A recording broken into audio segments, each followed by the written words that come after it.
Hello and welcome to Noel's Retro Lab. Today we're going to go back to the ZX Spectrum Plus 3 we saw a few weeks ago, and we're going to fix the horrible audio quality that had so much distortion. So join me today as we run some tests, look at the audio circuitry in detail, and then fix it and leave it the way it should have come out of the factory in the first place.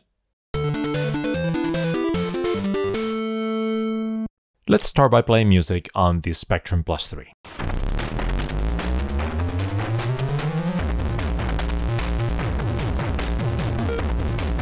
Yeah, that doesn't sound very good.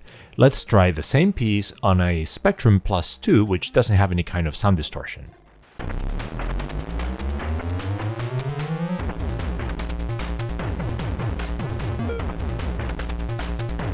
Let's try something else that is even more noticeable.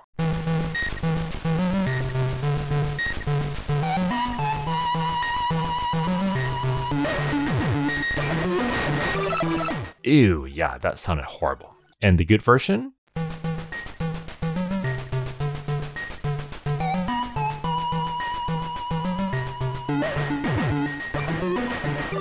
Yeah, that's quite a difference.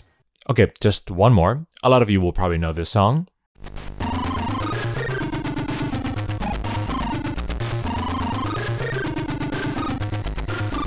Yeah, that doesn't sound too good either. And the good version?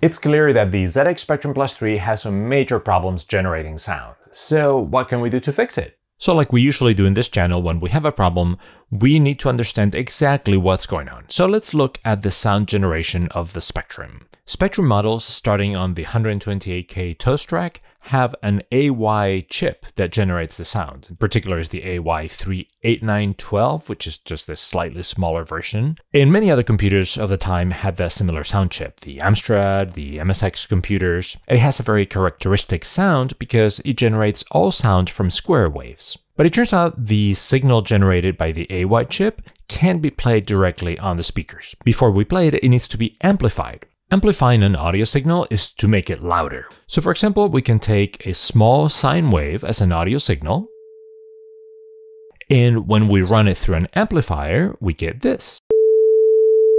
So it's just the same sound, the same sine wave, it's just louder, so the sine wave is just bigger, but the frequency is the same. There's something going on with this Spectrum Plus 3 that the amplified signal just doesn't sound good. This usually happens when the amplifier isn't tuned correctly and distorts the signal when it hits a certain amplitude. This is often referred to as clipping. Let's do that to our sine wave. This is the original sine wave that we just heard a second ago. And now we're going to amplify it with an amplifier that introduces some clipping. Notice the difference? I'm going to switch between the two. So that's not a horrible distortion, but it illustrates how that clipping can definitely change the quality of the sound, and it can definitely cause some of the problems that we're hearing on the Spectrum. To try to see this difference, I wrote a quick basic program on the Spectrum to play a single note and increase the volume of that note from 1 to 15, which is the range that the Spectrum gives us, repeatedly. The idea was to record the result on a Spectrum Plus 3 and on a Spectrum Plus 2, which doesn't have any distortion problems, and compare the two signals. I'll put a link in the description to the basic program in case anybody wants to play with it. So let's run the program and compare the two. Here's the Spectrum Plus 3. And here's the Spectrum Plus 2. So they don't sound the same. The Spectrum Plus 2 sounds smoother the way you would expect from what the program actually does, whereas the Spectrum Plus 3 sounds rougher. You can also see the difference visually. I imported both signals into Audacity, a sound editing program that lets us visualize and edit the sound wave. The good signal is on top, and what you're seeing here is just one of the repetitions of the sound going from 1 all the way to 15. As the volume gets louder, the signal continues increasing all the way to the end. The bad signal is at the bottom, and if you notice, the difference is that as the volume increases, it actually hits a maximum and then it stays like that for the last, 20%? Unfortunately, the recording introduced some noise, which I had to filter, and that affected the signal a little bit, so this visualization isn't perfect. And when that happens, what do? We go to the source. Let's get oriented around the board of the Spectrum Plus 3. First, we have the Z80 CPU over there, like in all the Spectrum line. Next to it are the two ROMs. Then in there, we have the dreaded ULA. This is a combined chip with a lot of the logic that the previous ULA plus a lot of discrete logic had, and it's in the form of an ASIC chip with a lot of pins, and when that fails, bad things happen. So I'm not a fan of that one. Then next to it, we have 4 chips of 32K of RAM each for a total of 128K. Over on the right, we have the floppy disk controller and a data separator, so pretty much that part just handles the disk drive. And now we're getting to more relevant things to what we're doing. There is the AY sound chip, that's where the sound signal is going to originate for us. Over there is the T2000, which is the video that generates the composite video signal, which will get mixed in with the sound as well. And that mess of resistors and capacitors is mostly sound and video mixing. So that's where we're going to be looking a lot today. So the sound is generated over at the AY chip initially, and then it comes out of the video port, and it also gets combined with the composite video signal and then gets sent to the RF modulator. But for now, we'll just focus on the one going out the video port. Anything in between the AY chip and the video port is the amplifier, which if you look at it, it looks like a big mess. So let's try to make sense out of it.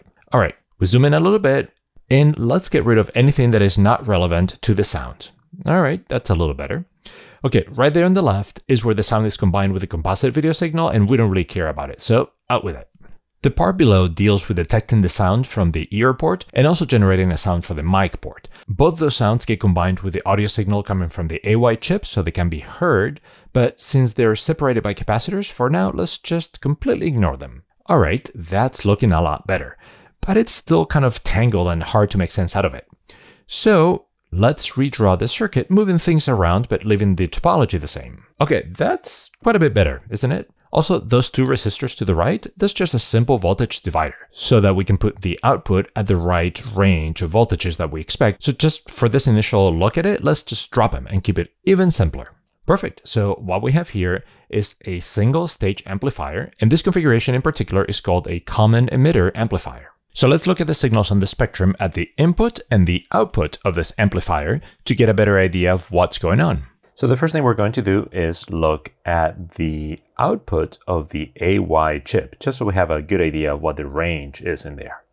Since all the output pins on the AY chip are tied together, I'm going to just put the probe in the first one, pin 1, very conveniently.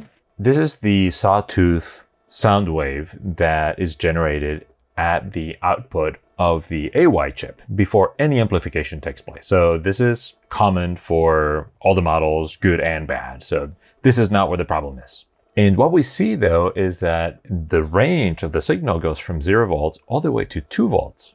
So this is just one channel making that sawtooth pattern with volume. I'm going to change to use 2 channels. So the total amplitude doesn't change any. And if I use all 3 channels, yeah, so the amplitude is always pegged at 2 volts. And this is the output of the collector at TR5. This is before the voltage divider.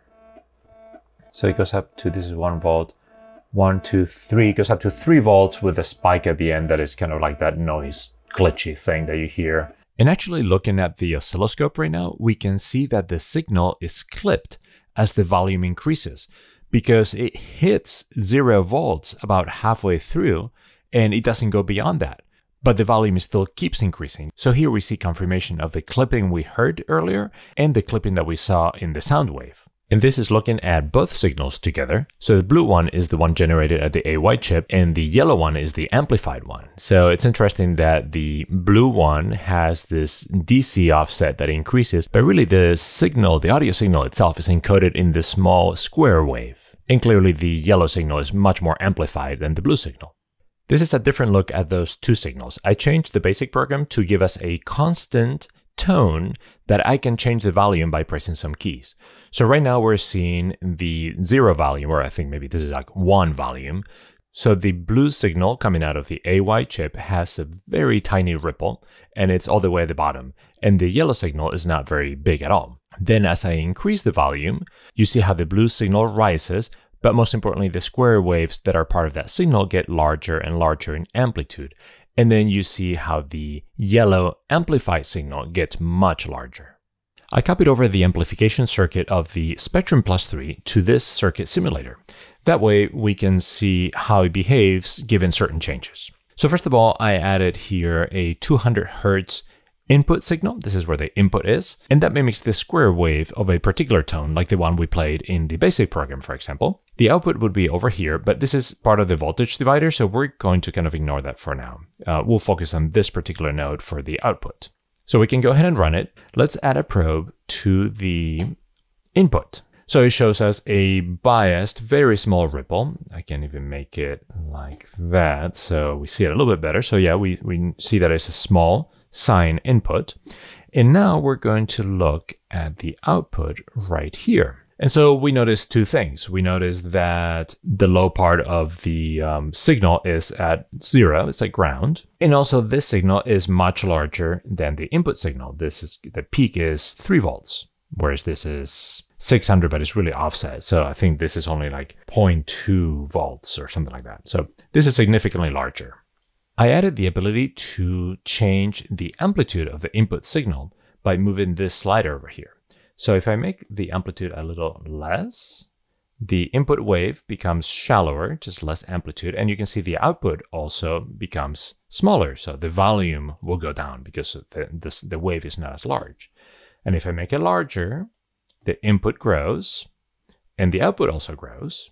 But if I make it really large to the maximum that would be coming out of the AY chip, we have a larger input wave. But look, this is not completely rounded anymore.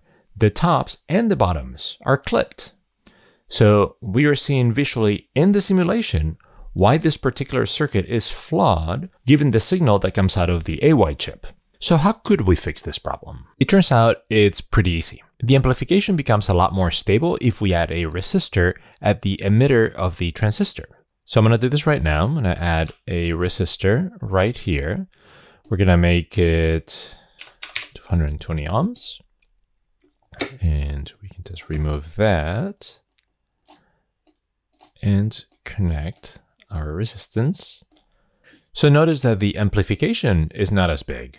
Okay, that's important. We are trading amount of amplification. We're going to amplify it less, still quite a bit. This is 2 volts maximum, but it's going to become a lot more stable. So as we increase the voltage of the input, our signal goes up in input. So far so good. And if we max it out, it still looks like a totally reasonable sine wave just by adding that small resistance.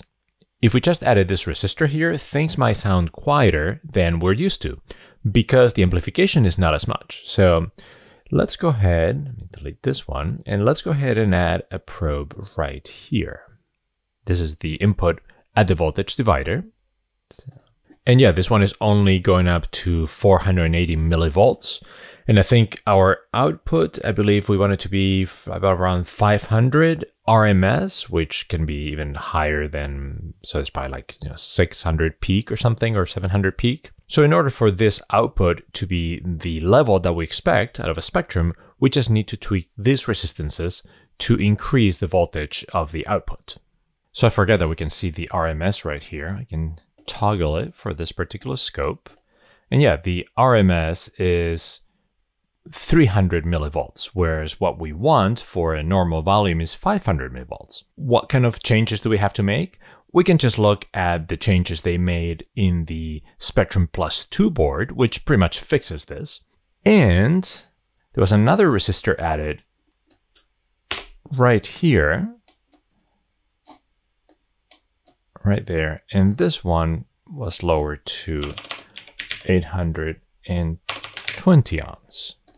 The circuit is still running, the simulation didn't even stop, and we have the higher output than before, and the RMS is 600, so I guess close enough to the 500. And this is with maximum voltage. If we lower it, there we go, that way I can say that a little bit better. If we lower the input signal, the output wave gets smaller, and if we make it really large, The output wave is larger, but it's still a very nice looking sine wave. So this circuit doesn't have any distortion. If you're interested in tinkering with this simulation, it can all be done online, so I'm putting the links to the two circuits below in the description. Comparing the two circuits, this is what we need to change. There are 5 resistors that need to be changed, and then we need to add 2 new resistors, one 220 ohms and the other one 10K.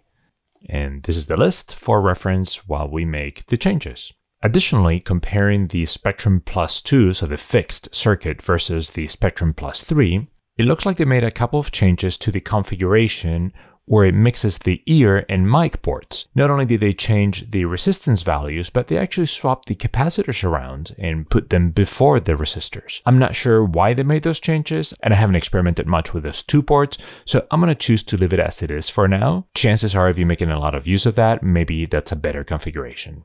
Let's start adding the small resistor to the emitter of TR5, because with that alone, we're actually going to fix the sound. The rest of the resistors should just be for this volume control. So we're going to do that, and then we're going to test it. So I'm going to desolder that leg of the transistor, pull it out, and then put the resistor in place. I may have to desolder the other leg, at least the center one.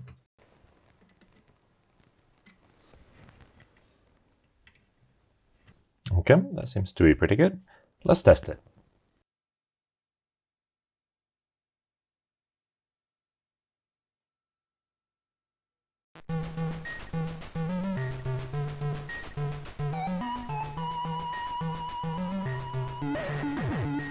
That sounds so much better than it did before. Maybe it's a little quieter, I can't even tell honestly. But let's go ahead and make the rest of the changes anyway.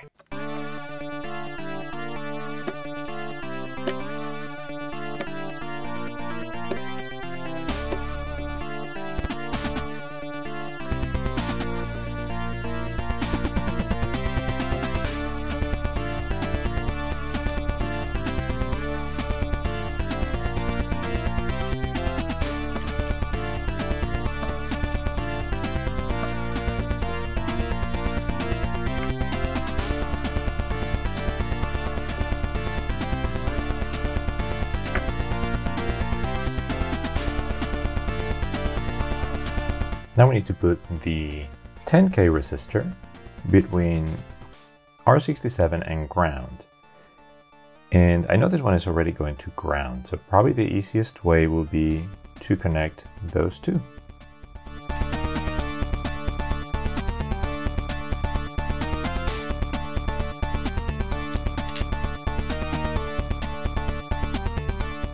Okay, that should be everything. I decided to look at the signals again with the oscilloscope, and this is just like before. In blue we have the output of the AY chip, and in yellow we have the collector of TR5, so this is the amplified signal before the voltage divider. This looks quite a bit different than before. The yellow signal has a higher DC bias, and it's not touching ground anymore, so its amplitude continues to grow as the volume goes up. There doesn't seem to be any distortion this time. And now for one final test.